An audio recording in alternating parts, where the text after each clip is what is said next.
Tempat Anda bebas menyuarakan isi hati Anda. Apapun agamamu, apapun golonganmu, terutama bila minoritas, yang kasusnya adalah minoritas yang tertindas.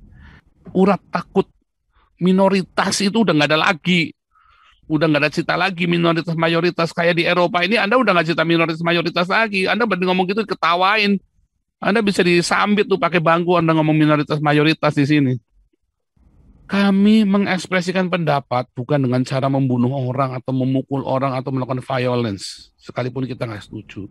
Tapi dengan tulisan, dengan kata-kata, dengan gambar, dengan nyanyian, dengan musik, bukan dengan violence. Udah bagus, kamu hidup dari pajaknya saya, rakyatnya kamu tahu nggak di sini? Kan bisa gitu kan? Dari pajaknya saya juga, saya bayar pajak loh. Saya kan bisa bilang kan sama para imigran-imigran yang kurang ajar, kamu hidup dari pajaknya saya. Kita mau supaya Indonesia bisa dewasa dalam bernegara. Masa 70 tahun masih isunya mayoritas minoritas terus, Pak? Kan edan, Pak. Apa Betul nggak itu, capek, Pak? betul itu Pak. Dan saya tambahkan bahwa ya kita mengapresiasi juga gerakan-gerakan yang telah dilakukan. Sekarang banyak orang-orang silent, diam, zona aman, merasa dirinya hidup di dalam situasi kondisi yang sudah maksimal. Mohon semuanya ya dukung ya channel ini diviralkan seviral-viralnya. Kalau subscriber cuma 100.000 mah nggak ngefek. 1 juta subscriber baru bisa ngefek.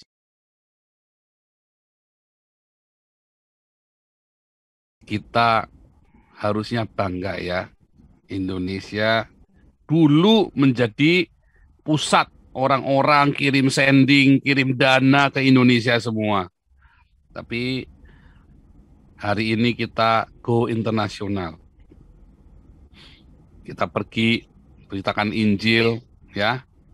Dan tim kita 70% orang Indonesia. Ada yang dari Iran ya. Ada yang dari Iran, ada yang orang Belanda, ada yang orang Jerman. Tapi 70% tim kita orang Indonesia. Dan kita bukan masa bodoh lagi dengan Indonesia. Benar tadi Pak Robert. Itulah sebabnya kita punya Galarua. Tempat Anda bebas menyuarakan isi hati Anda. Apapun agamamu, apapun golonganmu, ya di Galarua ini. Makanya kita butuh banyak lawyer. Ya, kita butuh banyak lawyer untuk Galarua ini menjadi seperti LBH. Ya, pro bononya bukan pro bono yang itu tadi dibayar. Anda tidak bayar, tetapi LSM ini nanti mencarikan dana untuk membayar lawyer-lawyer ini. Jadi bukan pro bono, tetap kita mantong. Kamu kudu beresin itu, ya. Kamu harus beresin itu klien. Terutama bila minoritas, yang kasusnya adalah minoritas yang tertindas.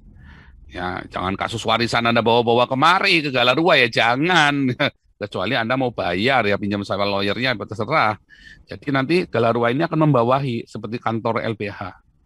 Ya, kita punya satu bidang divisi LBH. Ya, itu sudah diatur. Dan bukan cuma itu saja, tapi suara-suara demokrasi itu akan disuarakan.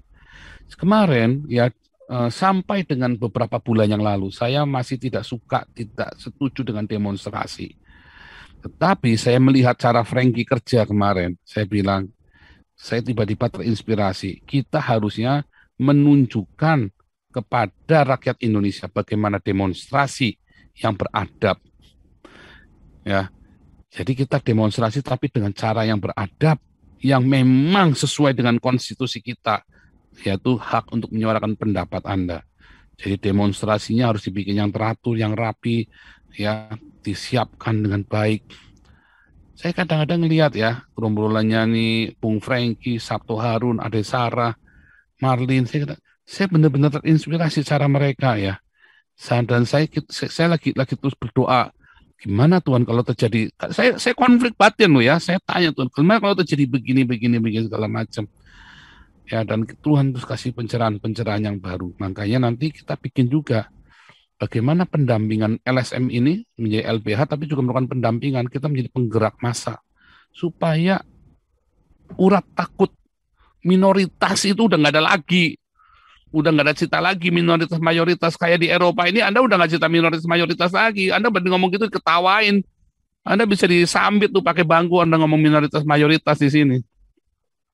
Saya ingat ada partai Denk itu di Belanda. Ya, debat dengan seorang wanita Belanda. Sama sekali wanita Belanda ini tidak merendahkan si orang namanya Asarkan. Anda nanti browsing ya. Tidak sama sekali merendahkan orang ini. Walaupun ini orang minoritas, kutu kupret, kampret ini orang ya. Menurut saya ini kalau di Indonesia yang model-model begini ini udah dicaci maki sama mayoritas tuh.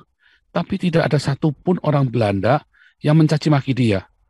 Hanya komplain cuman masalah itu saja. Masalah waktu di Prancis itu.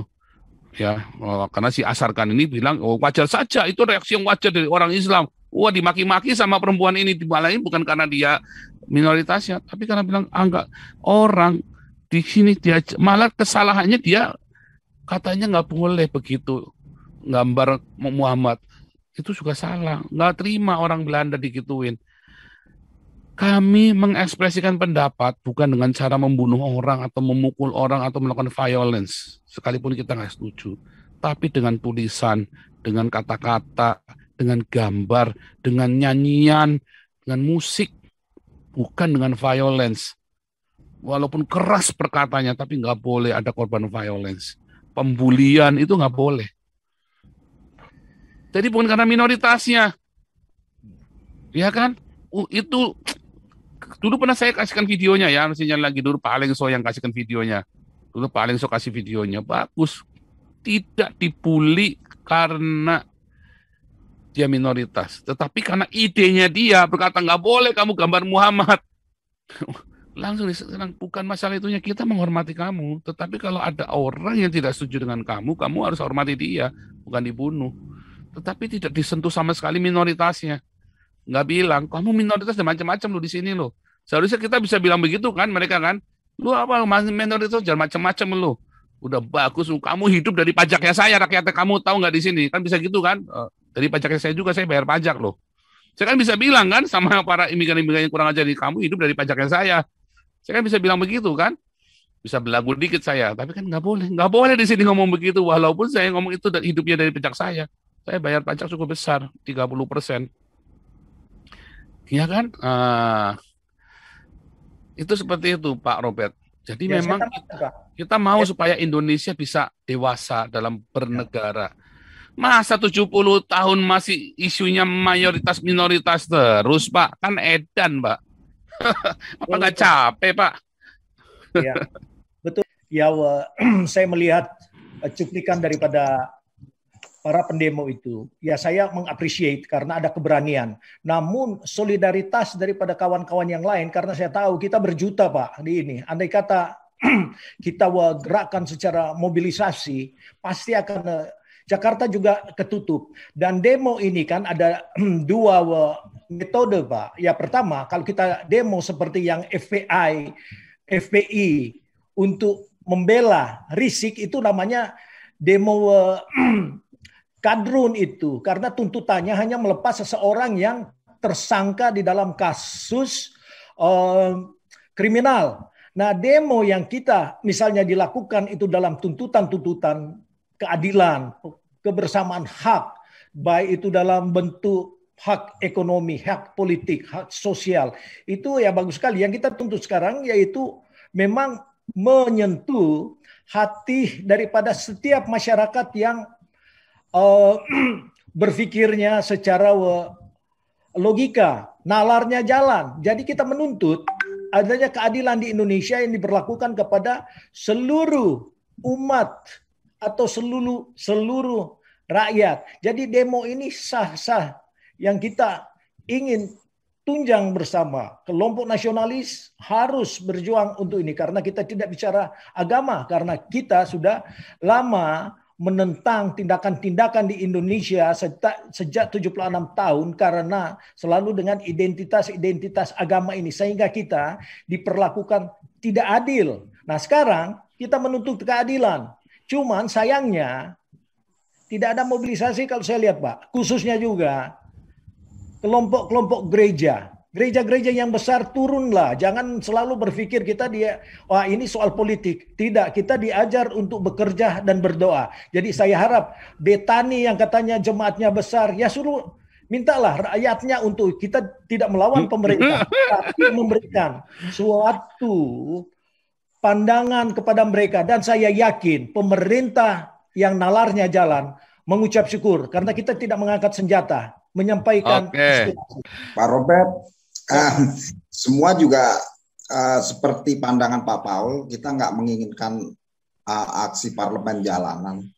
Tapi situasi kondisi benar, sekarang banyak orang-orang silent, diam, zona aman, merasa dirinya hidup di dalam situasi kondisi yang sudah maksimal.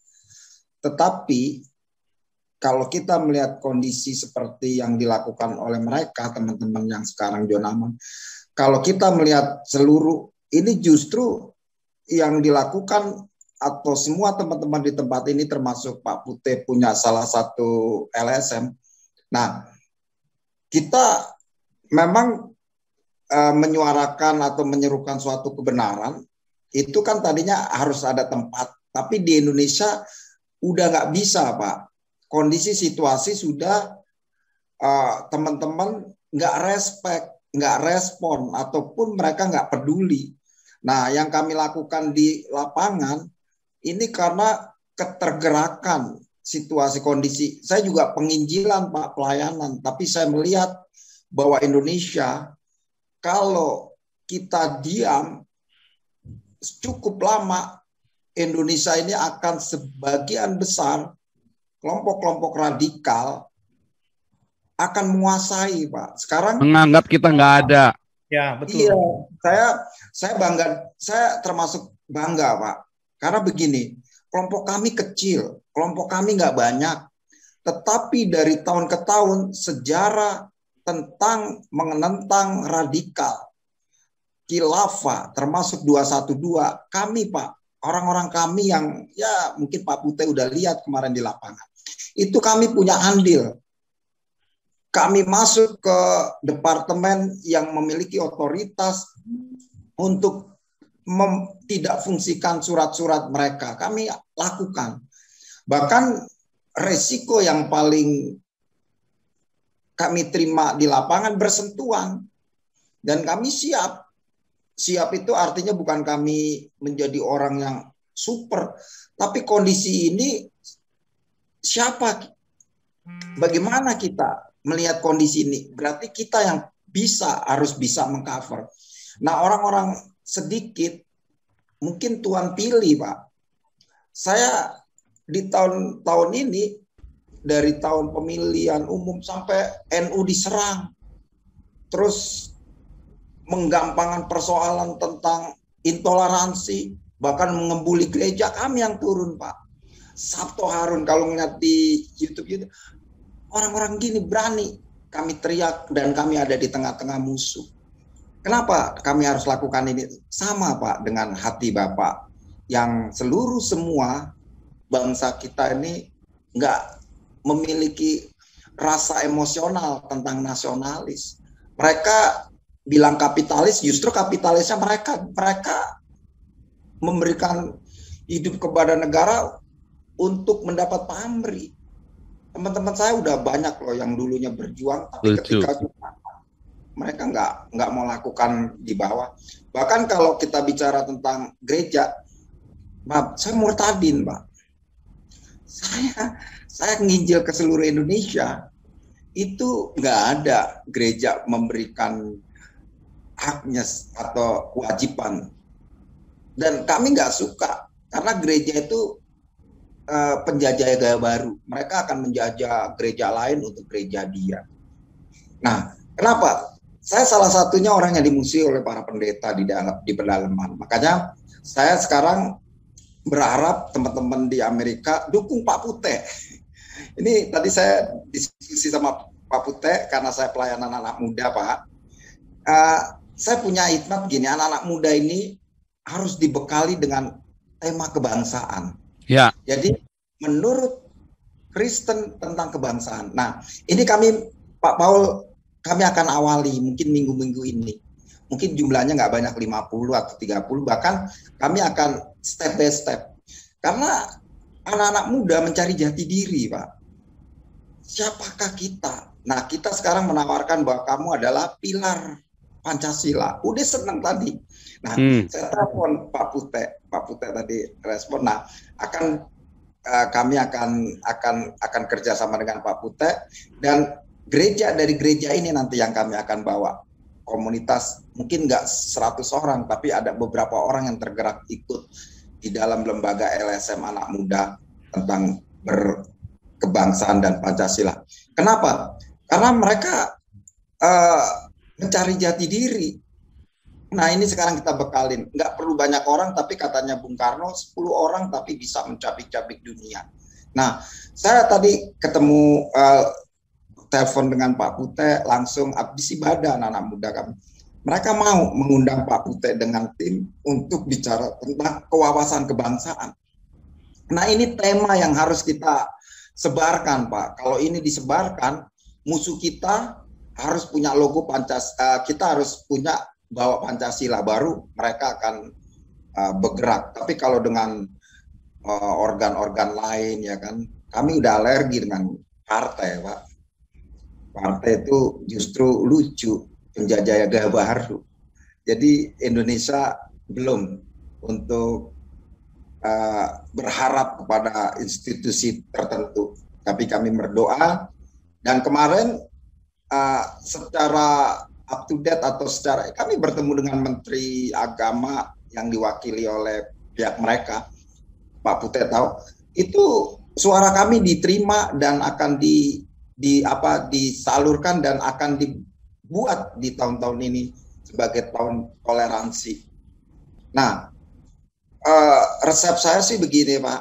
Bapak tetap suarakan di Amerika, terus beri dukungan dan spirit supaya kami akan merapatkan barisan ke Pak Pute, karena Pak Pute adalah orang yang memang diberikan otoritas untuk menggaungkan Pancasila. Dan saya menyerahkan juga mau bersama-sama sepaham dan pikir, ayo kami yang rekrut anak-anak muda yang ada di Jakarta ataupun di daerah mana. Kami kan penginjilan dan juga pengembalaan. Jadi saya nggak berharap semua banyak orang, tapi satu orang yang bergerak tapi untuk menggoncangkan banyak orang. Jadi itu harapan saya.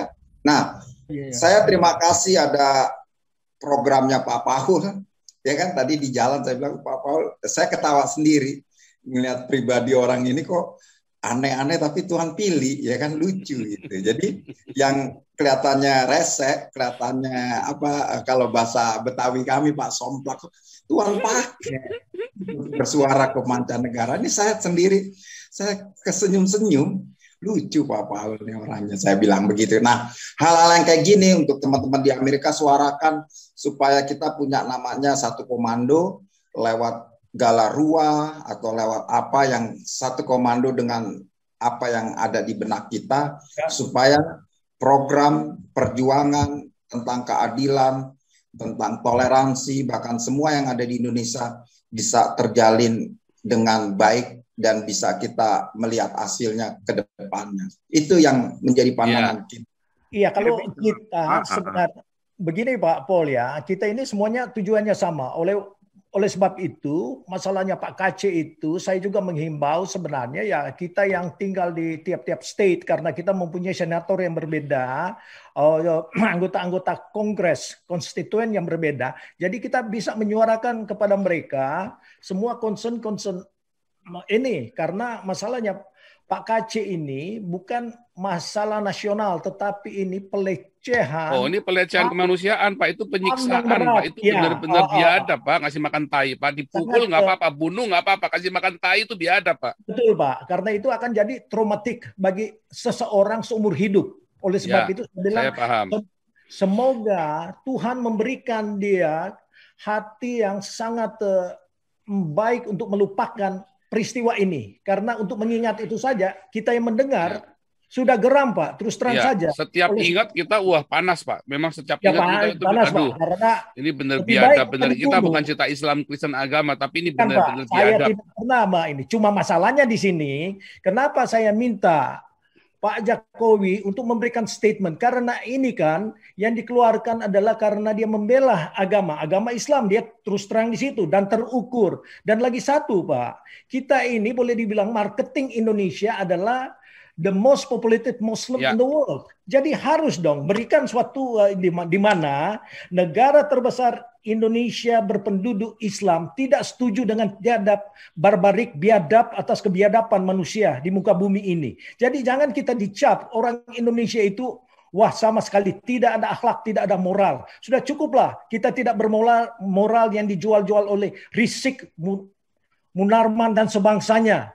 Dan atasan mereka itu siapa? Para pecundang-penyundang politik. Saya tidak pernah segan-segan untuk menyebut nama mereka. Karena ya mereka sudah terukur kejelekannya. Bahkan pencalonan Ahok dulu. Yusuf Kala menelepon Ketua PKS dan Prabowo untuk menyatakan kalau sekiranya si Ahok menang, itu akan membahayakan bahkan kepada Jokowi. Apa ini? Ini kan suatu provokatif statement yang menghendaki supaya jangan ada seorang Ahok muncul untuk perbaikan suatu negara. Jadi ini yang kita lawan, Pak. Jadi masalah tadi apa yang disampaikan oleh Pak Harun, saya memahami karena saya sering terlibat dalam soal-soal demo dan lain-lain. Jadi di sini adalah sebenarnya panggilan dari Pak Harun sendiri merasa terbeban ya karena sedikit. Nah di sini poin saya, di mana kawan-kawan kita yang lain loh? Kita tidak bicara soal institusi. Institusi itu seperti gereja dan lain-lain. Tapi solidaritas. Ini untuk kebaikan bangsa loh. Bukan kita untuk menentang supaya dirubah. Jadi ini mungkin tambahan lagi nih, Pak Bung Franky udah masuk nih, biar jawab juga. Cuman sebelumnya pesan sponsor nih. Ini harusnya kita nih kelemahan kita adalah orang-orang yang sudah diaspora, terus udah kehilangan koordinasi lagi, Pak. Justru Galarua ini membuat sebuah jaringan networking di mana nanti kita semua dimanapun Anda berada bisa berjejaring, lalu menggerakkan itu semua satu komando langsung seperti kartu domino, Pak. Jalan semua, langsung sel-sel itu hidup semua, diaspora hidup semua. Ya, masalah begitu, Pak. Kita demo di sini, Pak. Masalah Ahok. Saya ikut serta sebagai penggerak. Tetapi kan akhirnya nggak kurang keras Pak gaungnya. Nah, kita mencoba menggaungkan itu dengan lebih keras lagi, simultan, benar-benar sinergi semua antar negara. Begitu satu gerak, seluruh dunia gerak semua. Itu beda ceritanya. Bukan spot-spot jalan sendiri-sendiri, Pak. Ya, tapi kita rame-rame, Pak. Belum ada Galarua, Pak. Nah, makanya kita lagi sekarang kita mau bikin seperti itu. Makanya kita campaign nanti.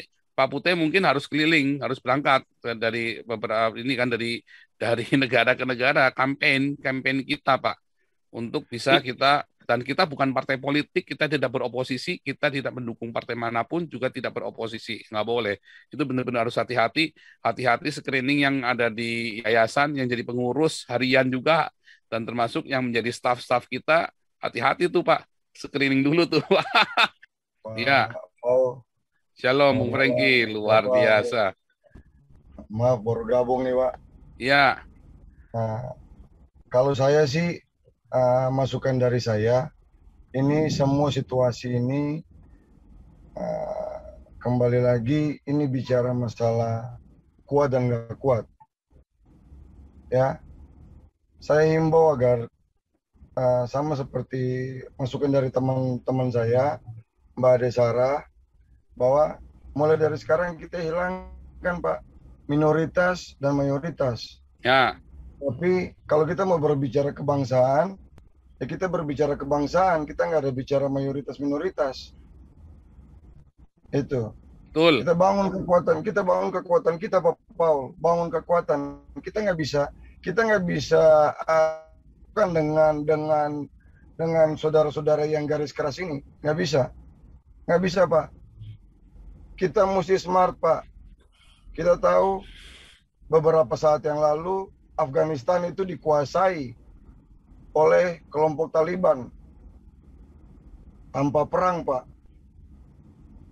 Maksud saya tanpa perang ini saat Amerika angkat kaki dari Afghanistan, itu mesti menjadi sebuah pertanyaan kita, kenapa tidak perang? Padahal Amerika masih memiliki kekuatan kuat di sana, kuat di sana. Nah, berarti ada deal-deal politik. Ini ada deal-deal politik, Pak. Nah, berarti ini bicara kuat nggak kuat aja, Pak. Semua ini bicara kuat nggak kuat, bukan bicara masalah minoritas dan mayoritas. Bagaimana kita mengasah, kita duduk, kita meramu sebuah metode atau program untuk menjadi kuat, Pak.